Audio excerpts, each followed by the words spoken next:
Good morning and welcome back to Integrated Science. Today we are going to continue talking about our scientific methods unit where we've already kind of covered qualitative and quantitative data. We've introduced dimensional analysis. We've looked at the units of measure that we're going to use for this course, which is our metric system. So remember we have our base, which has our meters, liters, grams, and then we can move up with our prefixes all the way to kilometer or centimeter or kilogram or milligram. And today we're going to kind of piggyback off that information and start talking a little bit about scientific notation. You've probably already been introduced to this in a math class, maybe algebra or a pre-algebra class. So hopefully it should be something very familiar.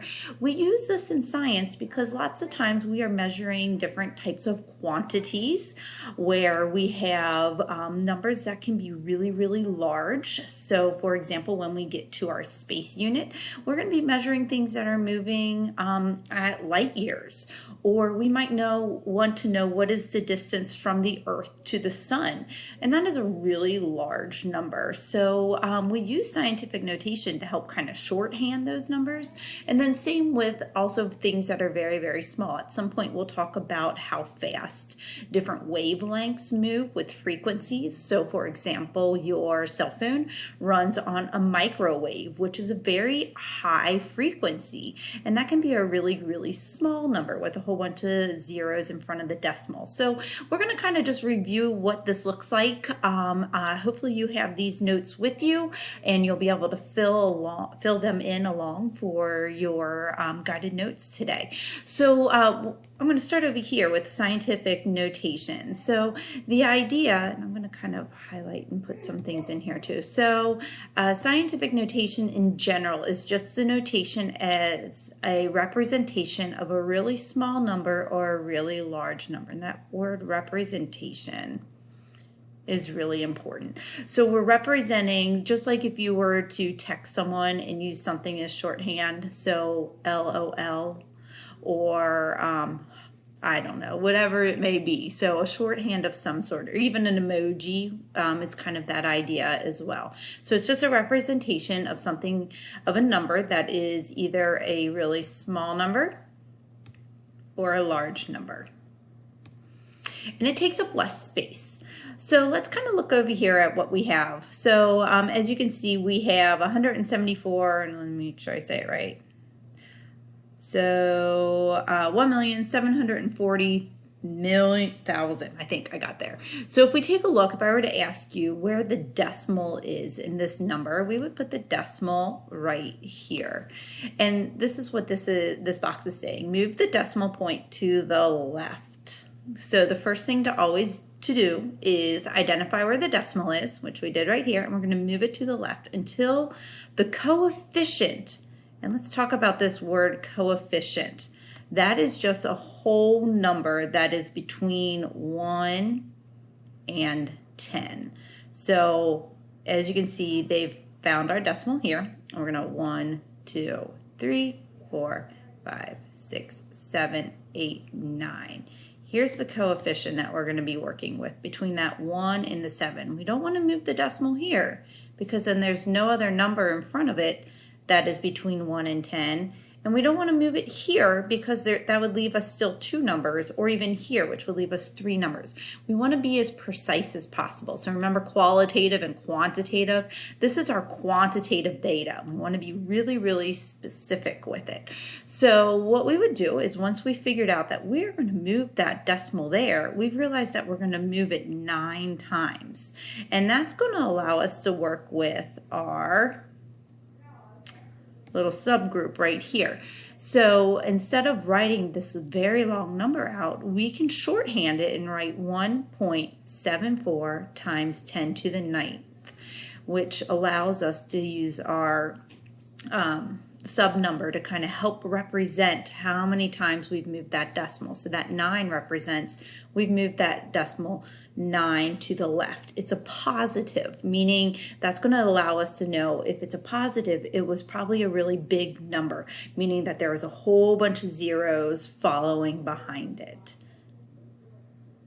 We can do the same thing with small numbers too. So let's take a look at this number here, 0.00002305. Same idea, we're just now moving it a little bit different to, we're moving, when I say it, we're moving the decimal a little bit to the right. So moving the decimal point to the left until the coefficient is number of 10, 1 and 10. Count the number of jumps. Point to the left. I should say right. Should cross that out. Right. I'm just going to write an R. So we're moving here and we're going to jump. Once again, we are looking for our coefficients between 1 and 10. So this is our first one right here. So we're going to put our decimal right in between there, and then we're going to count how many jumps that was, which is 5 jumps. 1, 2, 3, 4, 5. And so when we go to write this, our coefficient is still going to be 5, but since we moved it to the right, that makes it a negative, meaning that we were working with a small number. If you think about this, we've got our decimal here. It's already been presented to us, and we're looking at it from going all the way back over here. So we can see that all these zeros in front represent that this is a really small number. So we would rewrite our number as 2.305. Have to keep all these numbers back here. They're all important. If I just drop it out and write 2.3, these two numbers are significant. They're important. We need to have them represented. So you have to make sure that you put all the numbers there. And then once again, with our coefficient, we're going to make it a negative because we moved that decimal to the right. And that's what they're kind of showing right there. You can also do this on your calculator, which makes it really easy. Kind of depending, some calculators are a little bit different, so you have to kind of pay attention to which ones you have. For the most part in class, there should be a button on ours that is very similar to this that has an E. Ours is an EE, but you should be able to see it. I think it's right above here on this picture right here. It looks like it might be a little bit different. I'm trying to see where the E is. It is right there, it looks like. So this one's drawn out a little bit different, but we're gonna, in our classroom, we're gonna be looking for the E button. Once you click that, it's going to say, oh, they want us to take it to the power of 10. And once again, this is kind of going back to the metric system. Why we like the metric system so much is that everything is by its powers of 10. Just the same if you think about, like, this is the tenths value, the hundredths value, the thousandths value. Or if we go back up here, we have also the 10, 100, 1,000.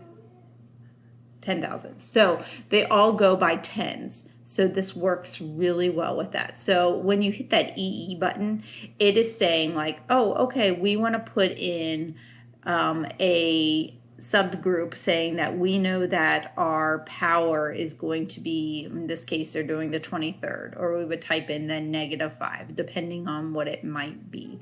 So our coefficients are important there. And then we have our little exponent. I guess I should call these. These are our exponents right here that are going to allow us to know how far the decimal has moved either from the left or to the right. So when we use the EE button, we are commanding, or we're telling that calculator, this is where we want it to go. So remember, these are our coefficients, and I should have been using that term earlier. These -5 here, or the, go up one more, 9 right here. Those are our coefficients that are, those are our exponents that allow us to know where we've actually moved those numbers. So I'm going to jump down to here because we in class will use several different equations where we will either be multiplying or dividing scientific notation, just depending on what kind of equation that we're going to be working with. So it's actually really, really easy, and we'll be using our calculators to do it, but I would like you to see what it looks like longhand, just in case you are stuck out in the field and you don't have your cell phone or you don't have a calculator or whatever.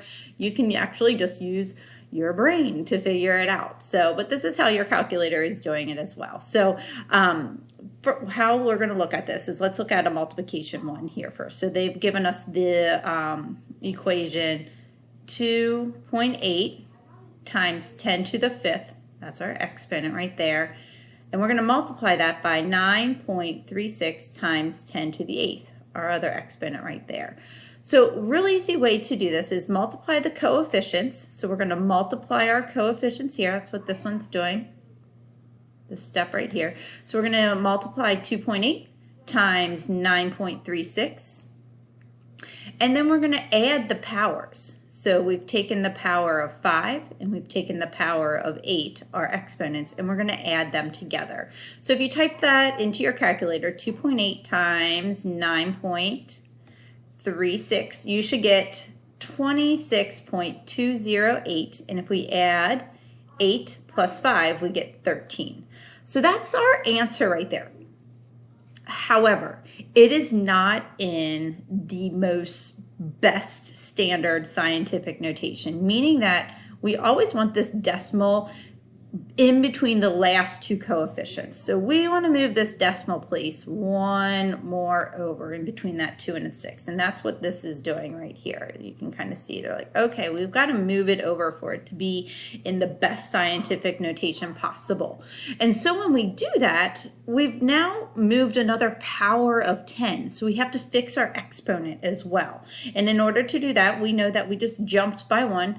So we're just going to add another exponent to it, saying that we've jumped one more decimal place over. So now we're going to write our new number is 2.6208 times 10 to the 14th.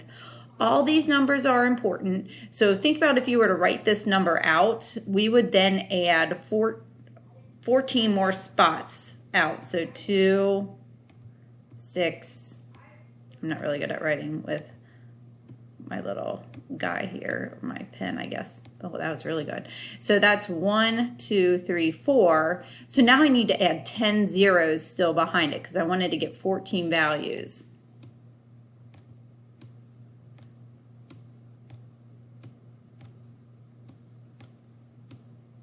I'm gonna have to move my screen.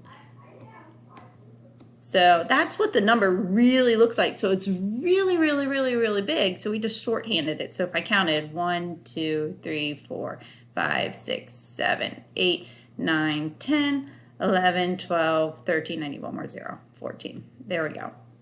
That is the same as this number right here. Division is the same process, except for with our coefficients, we are going to divide them instead of multiplying. So if you are provided with 1.75 times 10 to the 2nd and 5.23 times 10 to the 5th, all we're going to do is divide these and then subtract. And so we're going to practice some of these today as we kind of move through. So I'm going to leave this here for you so we can kind of take a look to see what it looks like and kind of practice. So once again, if we're multiplying the coefficients, adding the exponents. If we are dividing, we are dividing the coefficients and subtracting the exponents. And that's what we're going to practice on here. So hopefully this was a little bit helpful, and we'll go over it a lot in class. Thanks.